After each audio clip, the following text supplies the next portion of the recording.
He was born into wealth, privilege, and power, the kind of life most Nigerians could only dream of. His father was a billionaire. His uncles, politicians. His surname opened doors before he even learned to walk. But instead of living a life of comfort and luxury, Davido chose to chase something else entirely. He wanted music. He wanted crowds. He wanted fame, passion, chaos. He wanted to create.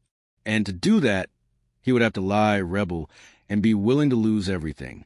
What follows is the incredible story of Davido, the billionaire's son who risked his legacy to become one of the greatest African musicians of all time. Davido was born David Adedeji Adelik on November 21st, 1992, in Atlanta, Georgia, USA. He was the youngest child in a powerful Nigerian family.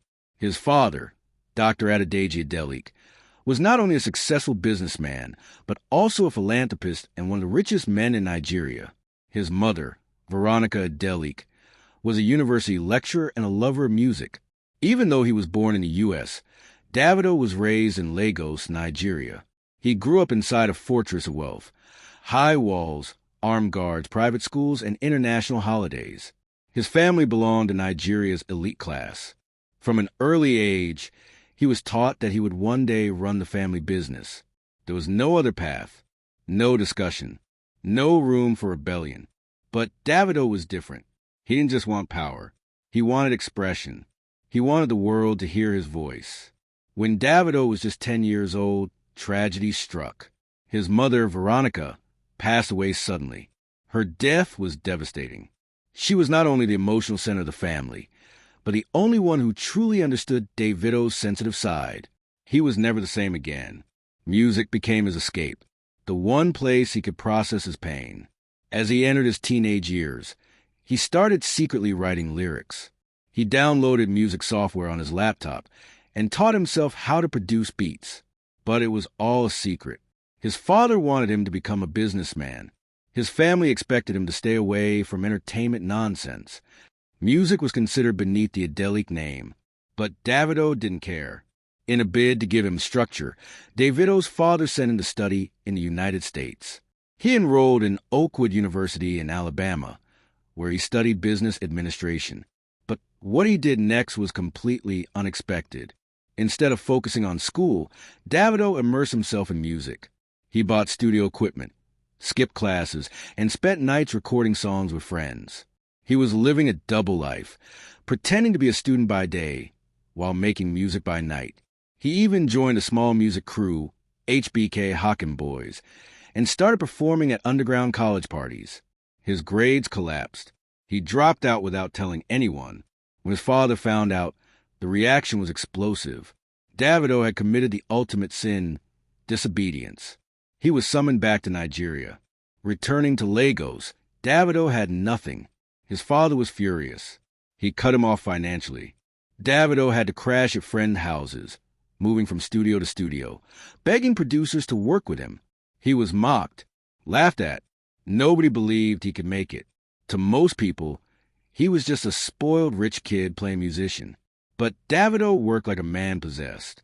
He spent every waking hour in the studio. And then, in 2011, everything changed.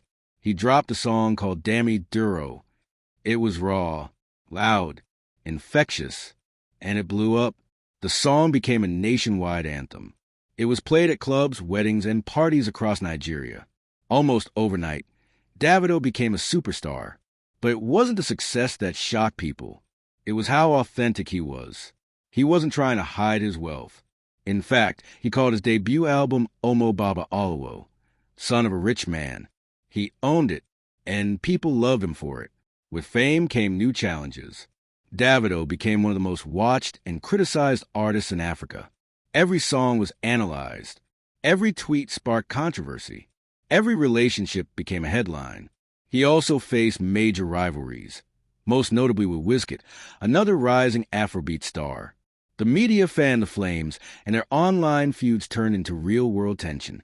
Behind the scenes, Davido battled anxiety, trust issues, and exhaustion. In 2017, his world almost fell apart. 3 of his close friends died in the space of 1 week. Accusations swirled. People started blaming him online. Trolls called him cursed. The police even questioned him. He was devastated. But instead of quitting, he released one of the biggest songs of his career, FIA. It was his way of clapping back at the hate. In 2022, tragedy struck again, but this time it was even worse. Davido and his fiancée, Chioma, lost their 3-year-old son, Ifani, in a tragic drowning accident. The internet exploded with grief. Davido disappeared from the public eye for months.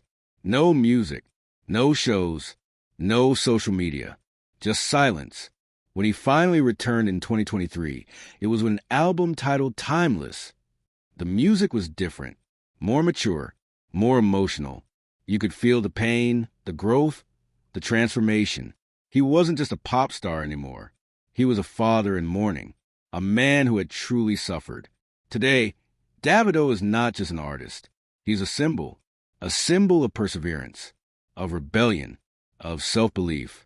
He has donated millions to orphanages, helped pay school fees for fans, launched talent programs for young artists. He had performed in Madison Square Garden, the O2 Arena, and the World Cup. He's helped take Afrobeats to the world stage. But through it all, he never forgot where he came from. I may be oboe, but I belong to the people. Davido's story is not just about music. It's about courage, about breaking tradition, about becoming your own person, even when the world says you already have everything. He was born a prince, but he became a king through fire. And in doing so, he became something even more powerful than rich or famous. He became timeless.